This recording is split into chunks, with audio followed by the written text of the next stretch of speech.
Hello guys, a split function returns a list of words in the string using a separator.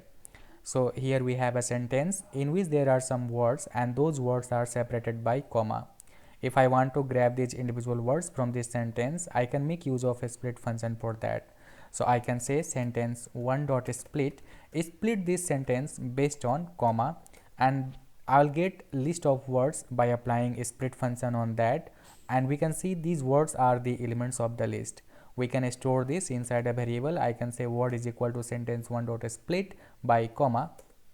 Okay, and this word is now a list, so I can make use of indexes for grabbing the individual words from this list. So I can say give me the element at index number 1 and so on.